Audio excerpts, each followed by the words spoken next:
a um pedido de impeachment na advocacia. Mas por que, com relação ao prazo do sigilo de 100 anos, eles fazem um parecer rápido e, com relação ao pedido de impeachment, eles não têm a velocidade? Sobre esse assunto, eu continuo com a mesma resposta que eu dei a Vossa Excelência. Item 2 da pauta, projeto de lei complementar número 192 de 2023,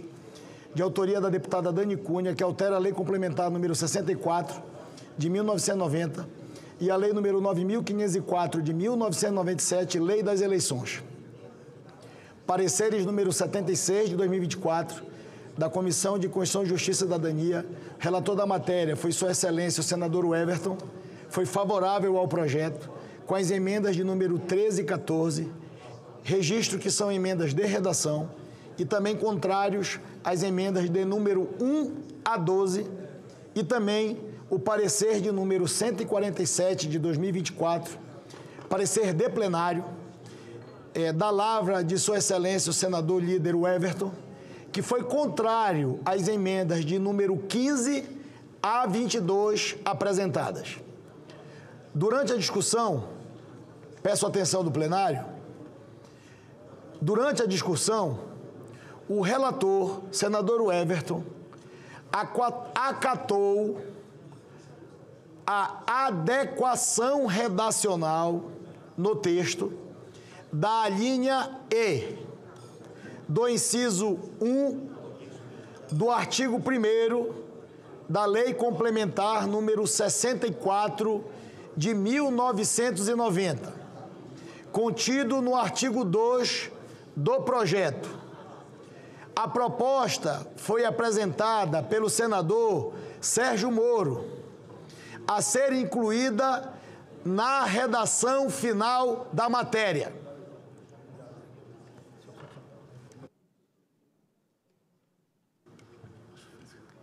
A discussão da matéria foi encerrada na sessão deliberativa de 18 de março. Concedo a palavra ao relator da matéria, o líder senador Everton, para os esclarecimentos acerca do seu relatório, com todas as observações que fiz ainda há pouco, baseada na construção do texto e da emenda redacional. Com a palavra, Vossa Excelência. No dia 3/9 de 2024, foi lido o parecer 147 de 2024 em plenário e reitero que mantenho o voto contido nele. Por fim, em sessão posterior, acatei a sugestão de adequação redacional do senador Moro, que esclarece que, no caso de condenações por crime mais graves, quais sejam os crimes contra a administração pública, lavagem de dinheiro, ocultação de bens, direitos, valores, de tráfico de entorpecentes, de drogas afins, racismo, tortura, terrorismo, crimes hediondos, de redução à condição análoga à de escravo, contra a vida, a dignidade sexual, praticados por organização criminosa, quadrilha ou bando, fica mantido o prazo de inegibilidade atual, previsto na lei da ficha limpa. O prazo começa a correr a partir da decisão condenatória colegiada e só termina 8 anos após o cumprimento da pena. Para que não tenha dúvidas dos ajustes redacionais sugeridos pelo senador Moro, acatados por mim, lerei a adequação na íntegra, cujas cópias já foram distribuídas para a assessoria e que solicito que sejam incluídos na redação final da matéria. Desde a linha A e do inciso 1 do caput do artigo 1º da Lei Complementar número 64 de 2018, de 18 de maio de 1990, e a Lei Complementar de 64, nos termos como proposto no artigo 2 do projeto de Lei Complementar número 192 de 2023, a seguinte redação: E os que forem condenados em decisão transitada e julgado ou proferido por órgão judicial colegiado, desde a referida condenação até o transcurso do prazo de 8 anos pelos crimes a seguir, ressalvados os itens 6 a 10, e os contra a administração pública cuja inegibilidade ocorrerá desde a condenação por órgão colegiado até o transcurso do prazo de 8 anos após o cumprimento da pena. contra a economia popular, fé pública, administração pública e o patrimônio público, contra o patrimônio privado, sistema financeiro, o mercado de capitais e os previstos na lei que regula a falência, contra o meio ambiente e a saúde pública, eleitorais, para as quais a lei comine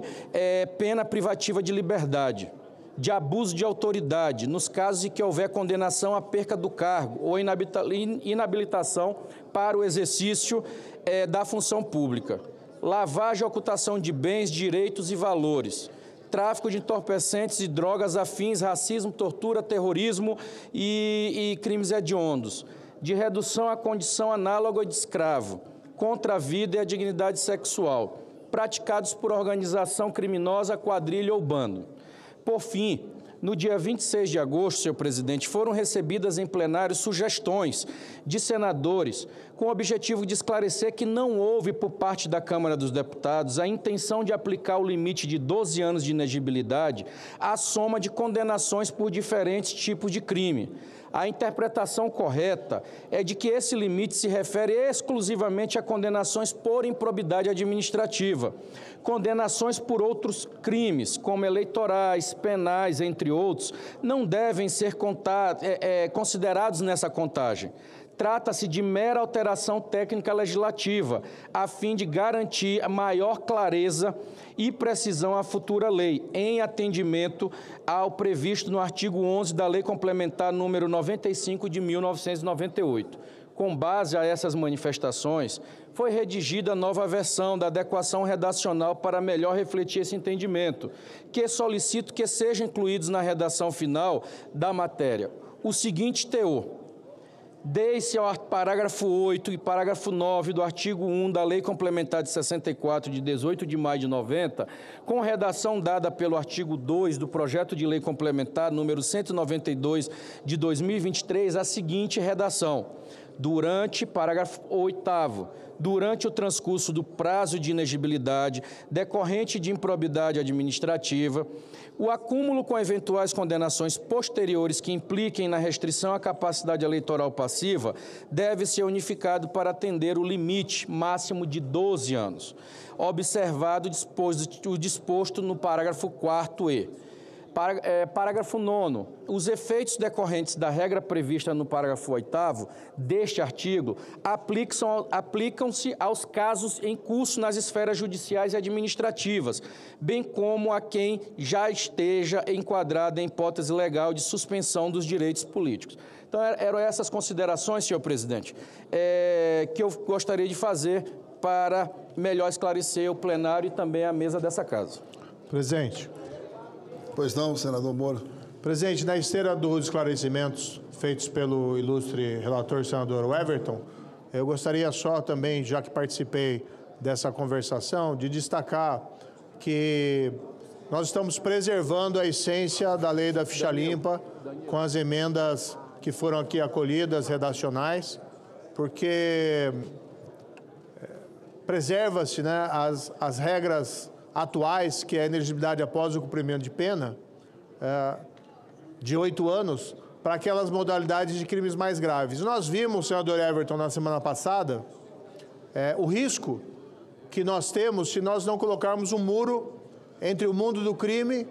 e o mundo econômico. Isso também é válido em relação ao mundo do crime e o mundo da política. Nós temos organizações criminosas com enorme poderio, tráfico de drogas, de crimes violentos, que cada vez mais vão se inserindo dentro do domínio econômico e igualmente do domínio político. E a lei da ficha limpa, nesse caso, acaba estabelecendo uma barreira, exigindo que alguém que tenha sido condenado criminalmente por esses crimes graves que Vossa Excelência aqui elencou, tenha que cumprir a pena e ainda ficar os 8 anos inelegível para haver essa separação. Eu fico confortável agora no momento em votar a favor desse projeto por conta desses ajustes redacionais que foram feitos, preservando essa lei de iniciativa popular que nós precisamos sim preservar como uma das mais importantes iniciativas legislativas das últimas décadas, corrigindo alguns pontos, mas preservando ali a sua essência. E pela emenda redacional colocada, que, a meu ver, ilustra o verdadeiro propósito desse texto, para aquelas modalidades mais graves, tráfico de drogas, organização criminosa, crimes contra a administração pública, fica preservado o atual regime, dando também uma satisfação importante à sociedade que tem nos cobrado e à imprensa que tem nos cobrado em relação a esse tema. Então, registro aqui meus elogios a Vossa Excelência por ter aceito essa construção com toda aí a sua habilidade e conhecimento de técnica legislativa. Eu que agradeço, senador Moro, a sua assessoria, a sua equipe, Vossa Excelência, como vários senadores, nos ajudaram a entrar nessa construção desse entendimento, que, sem dúvida nenhuma, preserva o espírito principal da lei da ficha limpa. E nós, no objetivo, claro, de esclarecer a toda a sociedade que o que está se fazendo aqui, além desse ajuste na lei, porque todo ser humano ele tem que ser capaz de evoluir, de melhorar. Toda a legislação você tem o outro dia, para você ver a experiência que teve. Não é razoável que, no caso da lei da elegibilidade, nós possamos permitir que ela seja ad eterno. Ela precisa ter um prazo para se cumprir a essa pena, e é isso que nós estamos dizendo aqui. Então, esses que cometem os crimes gravosos, como foram relatados pelo senador Moro, não estão sendo atendidos aqui nessa lei. Obviamente, nós vamos continuar no formato que está. Passamos à apreciação da matéria. A presidência defere o requerimento 631 de 2020.